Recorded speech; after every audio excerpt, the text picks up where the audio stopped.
Hello, everybody. This is Cyrus with Afterlife Topics, where we explore things like life after death, the spirituality, being a thorn in the side of the philosophical materialism establishment, a very powerful interest group that a lot of us know about, a lot of us have had to wrestle with for a long time, a group that controls academia and also has its fingerprints in a lot of other areas.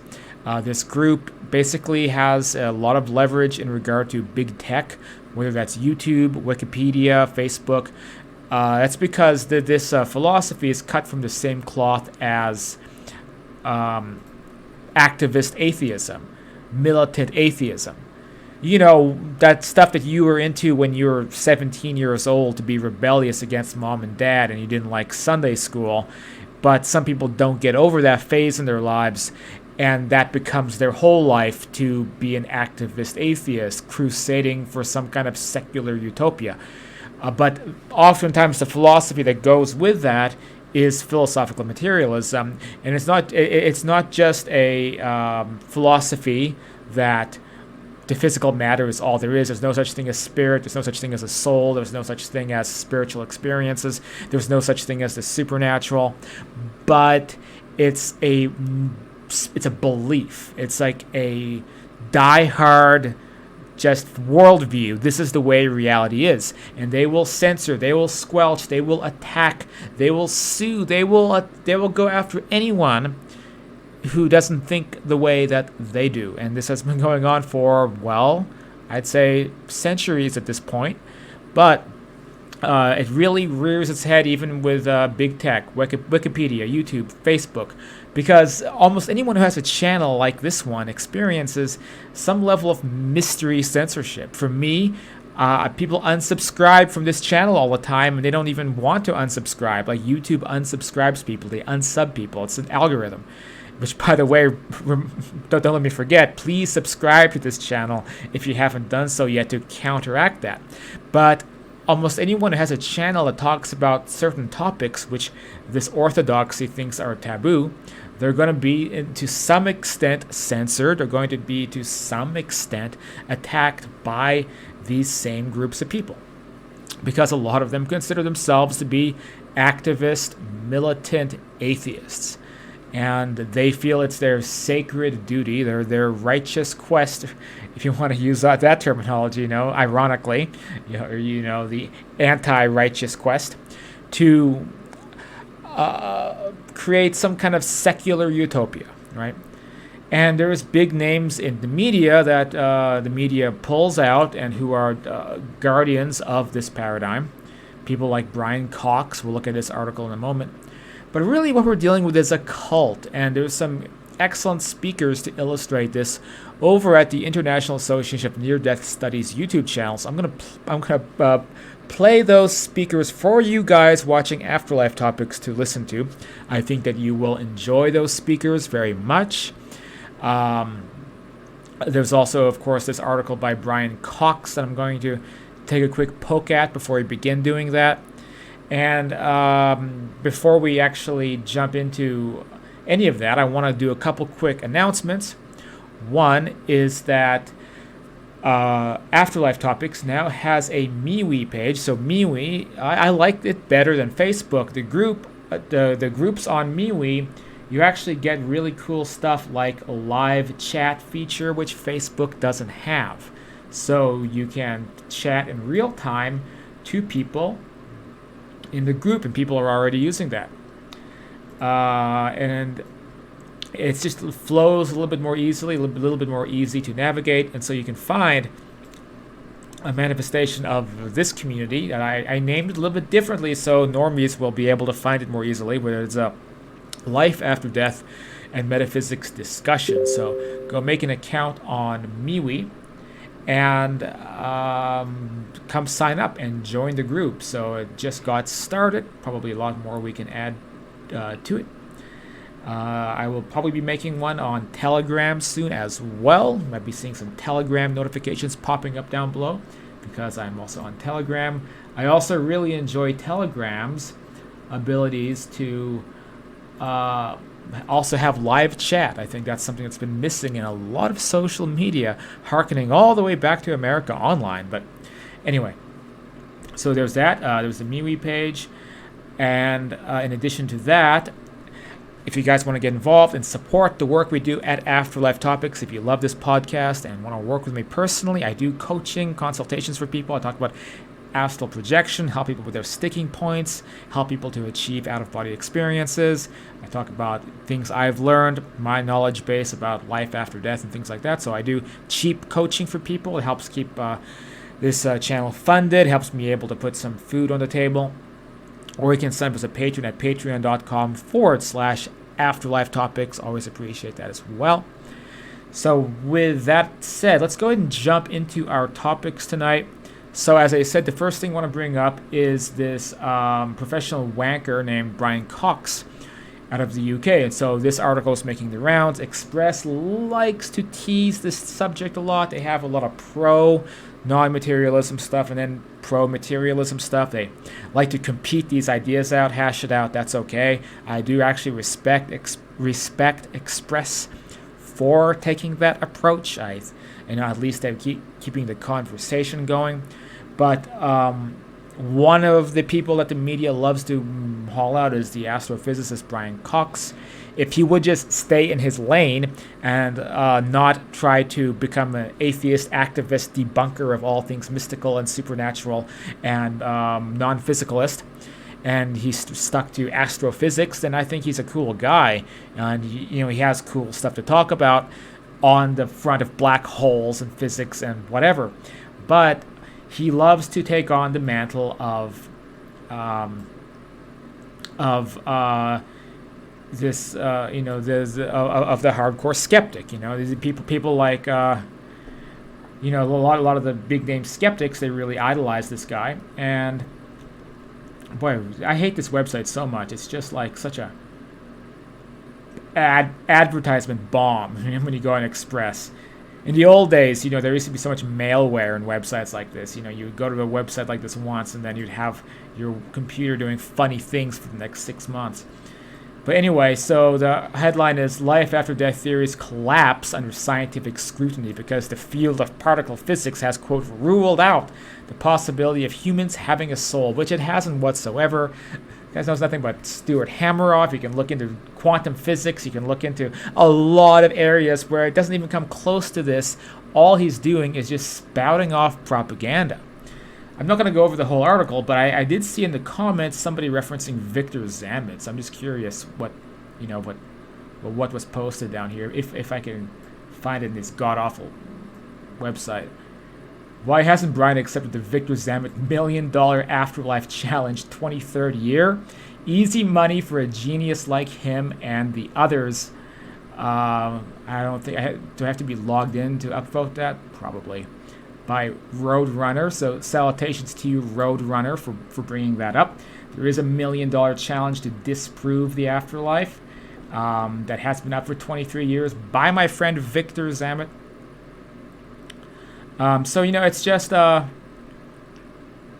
it's the same old thing. I was debating that guy on the Seeking Eye channel, the one hosted by Darren, and his name Tom Jump, and that guy was just a complete materialism fundamentalist, like a priest. He thought of himself as some kind of materialism priest. There was no argument that he couldn't hamster spin his way out of. A hamster on a wheel, just basically making noise and spinning a point without really affecting or changing anything, and just coming up with any would-be explanation for any argument I threw at him. I think with that debate, objectively, just from the this guy was a professional debater, so people actually pay him to debate, and he did a good job sometimes. But I think the consensus from that debate I had with that dude was that his arguments just fell apart. Especially when I was bringing up the near-death experience stuff. It's like these guys have it on faith. Just like talking to a creationist or a flat earther. These guys have it on faith that no supernatural thing can exist. And he made that point known at the beginning of that debate, that nothing would pretty much change his mind because there's, quote, never been any evidence of anything non-material ever happening. Which, again, it's like It's like when someone who's a 6,000-year-old, creationist, the Earth's 6,000 years old, they're saying there has never been evidence of evolution in the history of mankind. It's like, really, dude? Or there has never been evidence of geology. It's like, really? And then you freaking show them the Grand Canyon, or you show them water carving through rocks and terrain over millennia, and they'll say, no, there was no evidence here. It's just the way that God set it all up. It's the same thing, just a different way of hamster wheeling the argument. It's it's not it's two sides of the same coin, is what I'm trying to say. So materialism is a cult, and one of the speakers on the video I'm going to show you guys illustrates this very well. Okay, so for the next part of this video, I'm going to play Ibn Alexander's presentation and then Stephen Schwartz's presentation about materialism. And this was on the ION's YouTube, and it's titled Near-Death Experiences, Dealing with Skepticism. I think these guys just do such a brilliant job, and I want you guys to have a chance to hear this. So sit back, take a listen to this. I promise you it's going to be worth it, as we discuss the cult of materialism and how it is inevitably going to fail. These dudes are going to be the laughingstock of history, and they don't even know it yet. They still think that they're on the right team. They're on the losing team. So let's hear first what Ibn Alexander has to say about materialism, and having come from a background as a neurologist who also was a materialist and complete skeptic, almost unshakable, and then of course he had his near-death experience, changed it all, turned it all upside down. So let's hear what Dr. Ibn Alexander has to say. Let's sit back and listen. For me, personal experience is absolutely crucial. I love the quote from Jessica Utz, who was a statistician who did so much work with remote viewing, with precognition, things like that. She was the head of the American Statistical Association in 2015, and at her presidential address to 6,000 plus statisticians from 62 countries around the world, she made it very clear that the evidence is there for anyone who studies it. And there certainly are people here. I think Stefan Schwartz is well known for, having a tremendous amount of that evidence lined up, supporting remote viewing, various protocols, showing the reality of this. It's not in doubt.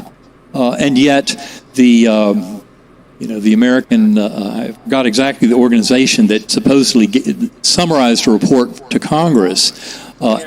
AIR, I knew their acronym, but it was something about American Institute of Research or what have you. But anyway, their report said that remote viewing could not be used for operational intelligence, that the data wasn't quite that good.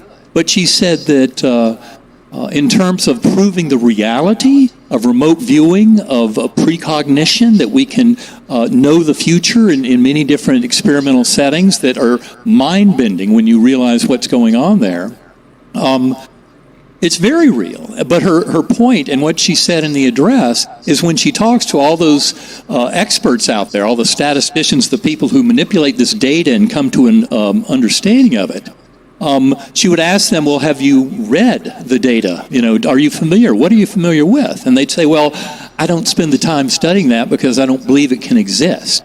So these are scientists, and these are the ones who get the bully pulpit with NPR and New York Times Science section, who say, oh, NDEs they're hallucinations. They're not real.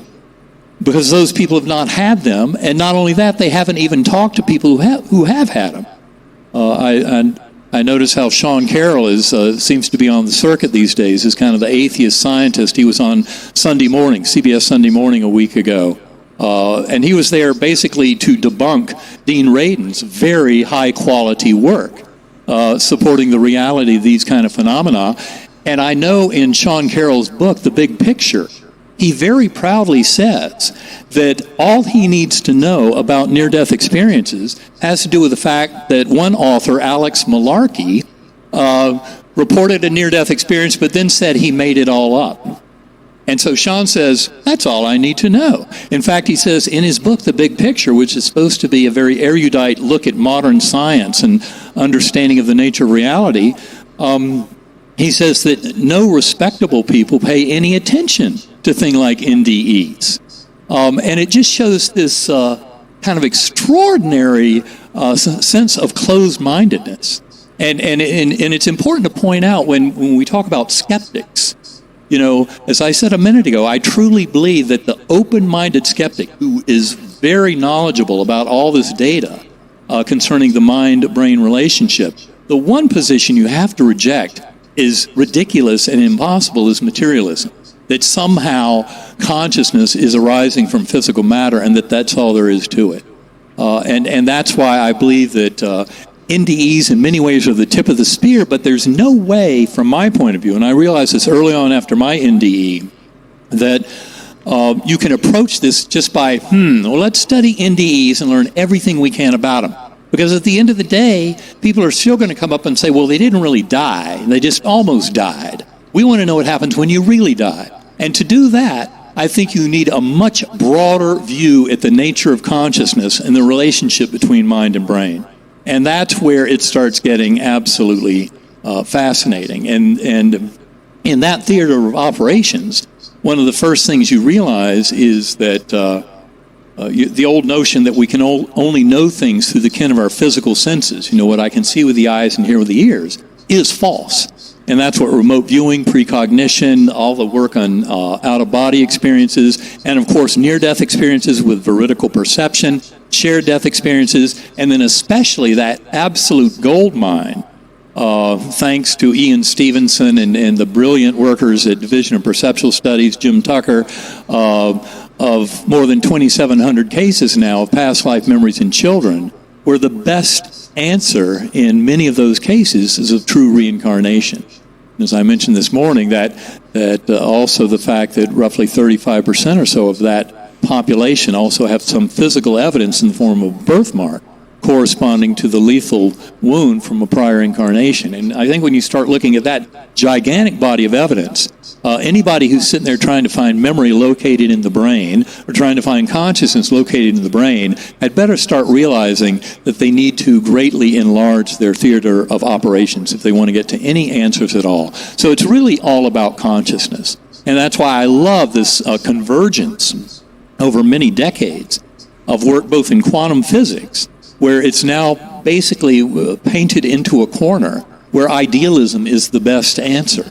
That this is a mental universe and that mind is at the origin of all that exists and that all this beautiful physical universe seems to be a projection from mind. And I think the best way to look at that as an individual is just to realize that the causal principles involved in our lives cannot be reduced to the simplistic little meanderings of electrons, quarks, and protons in the subatomic world with some bottom-up causation. It is absolutely a top-down causation. As I mentioned in my talk this morning, that's a major part of some of the modern quantum physics kind of understanding of the world is how important top-down causation is. And I would refer interested people to the works of George Ellis on that, the South African mathematician, but he's done some amazing work kind of in that direction. But that's really where all this is headed, and taking a much bigger view. And the reason I think it's been so challenging for the scientific community, the conventional materialist scientific community, is really that it's kind of almost like it's burned into the DNA over 400 years of thinking, well, we look at the material world and understand it, and if we get too close to the mental or the mind, we might get burned at the stake. That was the risk back in those early days, and it's no longer the risk, but there's this incredible, intense avoidance, really. And I think Neil has, in my mind, one of the best answers to that, and I'll let him get into it, but it has to do with the emotions involved and a certain fear of all that. But Neil has expressed that very beautifully in his writing, so I'd like to hear his absolute read. Thank you, Evan. Great. Okay, there was Eben Alexander. Now let's go ahead and take a look at what Schwartz has to say as well, also to really illustrate this point about how the materialism establishment is something much closer to an ancient institution, an ancient cult. That is to say, something that was an organization, an institutional power that was born about 400 years ago and has remained in power. Is to understand that materialism is a cultural affect, not a scientific one.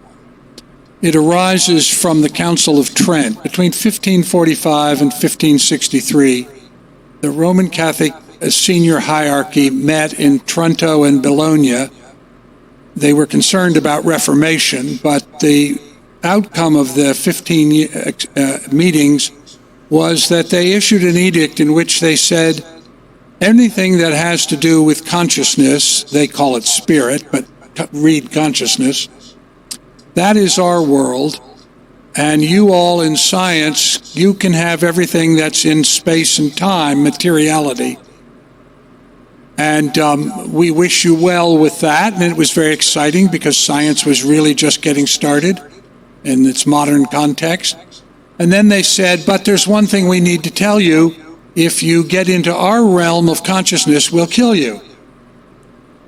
And we'll not only kill you, we'll torture you, and we'll burn you alive. Now, nobody talks very much about this anymore. It seems like ancient history, but the fact is that for 300 years, as science was developing into the modern disciplines that we think of today, you literally not only could lose your position, but you could be killed as a result of dabbling in anything that involved consciousness. The last person killed by the Inquisition, which the Trento meetings produced, the church legitimized torture as an activity, officially condoned torture chambers, and the last person killed by the Inquisition was in 1826. It was a man who was a teacher, a professor, who was teaching his students about the nature of deism. So as a result of that, what happened was scientists who didn't want to be humiliated by being told what they could or couldn't study made consciousness a taboo, and therefore they stopped studying it because you could literally get killed. And so basically they took the position, just like children, well, if you won't let me play that game, I don't care about that game anyway, and didn't study it. So this is a really important point, because what happens and what is happening now is that we are experiencing what Thomas Kuhn, who probably wrote the most important book on the history and philosophy of science written in the 20th century, The Structure of Scientific Revolutions, he coined the term paradigm, and we are in what Kuhn would call a paradigm crisis. A paradigm, from his perspective, was a generally agreed cultural worldview of how the universe worked, how things work, and that when everybody kind of agreed to that, they didn't have to discuss it anymore, and they could go on and solve the problems that he called normal science. But what happens is anomalies begin to accumulate. You all out there are living anomalies. And in fact, there are, according to PIM, about 4.2% of the American population. That's about 13 million people, plus the tens of thousands, if not hundreds of thousands of physicians who treated people who had near-death experiences, who have had a direct, impactful contact with the idea that, as Max Planck said, when they asked him, "What have you learned?" and he said in response to that question, and it's in the Observer of 25 January 1931, he said, "What I've learned is that consciousness is causal and fundamental. You cannot get behind consciousness. Space-time arose from consciousness. Consciousness did not arise from space-time. It is the fundamental." And as Eben said earlier, the interesting thing about the founders of modern physics is that they all came to the conclusion that Planck was right. And so we inherited their equations, but we did not inherit the wisdom and conclusions that they drew from doing those equations. The central thing you learn about dealing with skepticism is its mediocrity. Some years ago, I was asked by ABC News to take part in a debate with a neurophysicist named Jerry Levy and a skeptic named Dan Dennett and Ed May at SRI and myself. And when it came my turn to speak, I looked at Dennett and said, since you have such very strong feelings about this subject, I can only assume that you have taken the time to actually deeply reach into the literature and critique it. And that's where your feelings are arising.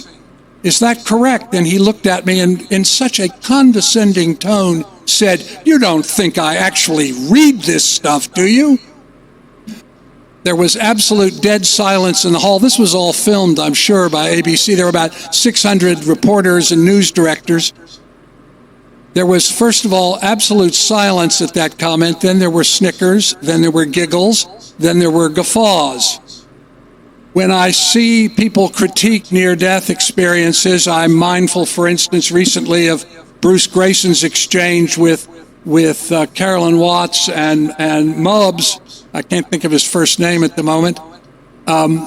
You see the quality of mediocrity. If you look recently at Daryl Bem's very interesting experiments about precognitive awareness, in which he has been replicated now to a point where there is better than 1 in a billion chance that this could be possibly happening by chance. He was attacked by a skeptic named Wagamaker, and he used as his basis for his skepticism the work of a mathematician named Wesley Johnson.